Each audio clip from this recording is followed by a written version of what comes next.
ದೆಹಲಿಯ ಬಿಜೆಪಿಯ ಮುಖ್ಯ ಕಚೇರಿಯಲ್ಲಿ ಸ್ವಾತಂತ್ರ್ಯ ದಿನಾಚರಣೆಯ ಸಂಭ್ರಮ ಮನೆ ಮಾಡಿತ್ತು. ಬಿಜೆಪಿ ಕಚೇರಿಯಲ್ಲಿ ಧ್ವಜಾರೋಹಣ ನೆರವೇರಿಸಿದ್ರು ಬಿಜೆಪಿ ಅಧ್ಯಕ್ಷ ನಿತಿನ್ ನಬೀನ್.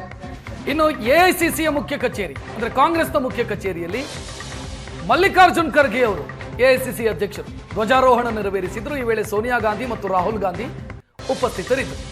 ಇನ್ನು ನಾಗ್ಪುರದಲ್ಲಿರುವಂತಹ ಆರ್ಎಸ್ಎಸ್ ಹೆಡ್ ಕ್ವಾರ್ಟರ್ಸ್ ಅಲ್ಲೂ ಕೂಡ ಸ್ವಾತಂತ್ರ್ಯ ದಿನದ ಸಂಭ್ರಮಾಚರಣೆ ಮನೆ ಮಾಡಿತ್ತು. ಮೋಹನ್ ಭಾಗವತ್ ಸರಸಂಘ ಚಾಲಕರು ಅವರು ಧ್ವಜಾರೋಹಣ ನೆರವೇರಿಸಿದರು.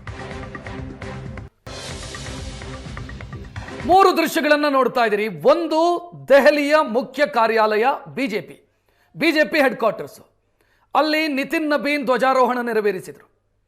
ಎಐಸಿಸಿ ಕಚೇರಿ, ಕಾಂಗ್ರೆಸ್ನ ಮುಖ್ಯ ಕಚೇರಿ ದೆಹಲಿಯ, ಅಲ್ಲಿ ಮಲ್ಲಿಕಾರ್ಜುನ್ ಖರ್ಗೆ ಧ್ವಜಾರೋಹಣ ನೆರವೇರಿಸಿದ್ರು. ಇದು ಮೂರನೇ ದೃಶ್ಯ ನೀವು ನೋಡ್ತಾ ಇರೋದು. ಮೋಹನ್ ಭಾಗವತ್ ಅವರು ಆರ್ಎಸ್ಎಸ್ನ ಮುಖ್ಯಸ್ಥರು ಧ್ವಜಾರೋಹಣ ನೆರವೇರಿಸ್ತಾ ಇರೋದು ನಾಗ್ಪುರದ ಸಂಘ ಕಾರ್ಯಾಲಯದಲ್ಲಿ.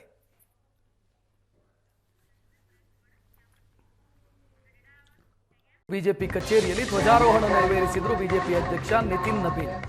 ಇನ್ನು ಎಐಸಿಸಿಯ ಮುಖ್ಯ ಕಚೇರಿ ಅಂದ್ರೆ ಕಾಂಗ್ರೆಸ್ನ ಮುಖ್ಯ ಕಚೇರಿಯಲ್ಲಿ ಮಲ್ಲಿಕಾರ್ಜುನ್ ಖರ್ಗೆ ಅವರು ಎಐಸಿಸಿ ಅಧ್ಯಕ್ಷರು ಧ್ವಜಾರೋಹಣ ನೆರವೇರಿಸಿದ್ರು. ಈ ವೇಳೆ ಸೋನಿಯಾ ಗಾಂಧಿ ಮತ್ತು ರಾಹುಲ್ ಗಾಂಧಿ ಉಪಸ್ಥಿತರಿದ್ದರು. ಇನ್ನು ನಾಗ್ಪುರದಲ್ಲಿರುವಂತಹ ಆರ್ಎಸ್ಎಸ್ ಹೆಡ್ ಕ್ವಾರ್ಟರ್ಸ್ ಅಲ್ಲೂ ಕೂಡ ಸ್ವಾತಂತ್ರ್ಯ ದಿನದ ಸಂಭ್ರಮಾಚರಣೆ ಮನೆ ಮಾಡಿತ್ತು.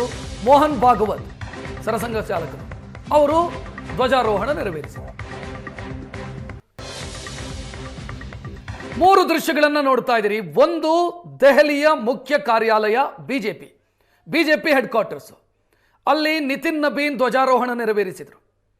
ಎಐಸಿಸಿ ಕಚೇರಿ, ಕಾಂಗ್ರೆಸ್ನ ಮುಖ್ಯ ಕಚೇರಿ ದೆಹಲಿಯ, ಅಲ್ಲಿ ಮಲ್ಲಿಕಾರ್ಜುನ್ ಖರ್ಗೆ ಧ್ವಜಾರೋಹಣ ನೆರವೇರಿಸಿದ್ರು. ಇದು ಮೂರನೇ ದೃಶ್ಯ ನೀವು ನೋಡ್ತಾ ಇರೋದು. ಮೋಹನ್ ಭಾಗವತ್ ಅವರು ಆರ್ಎಸ್ಎಸ್ನ ಮುಖ್ಯಸ್ಥರು ಧ್ವಜಾರೋಹಣ ನೆರವೇರಿಸ್ತಾ ಇರೋದು ನಾಗ್ಪುರದ ಸಂಘ ಕಾರ್ಯಾಲಯದಲ್ಲಿ.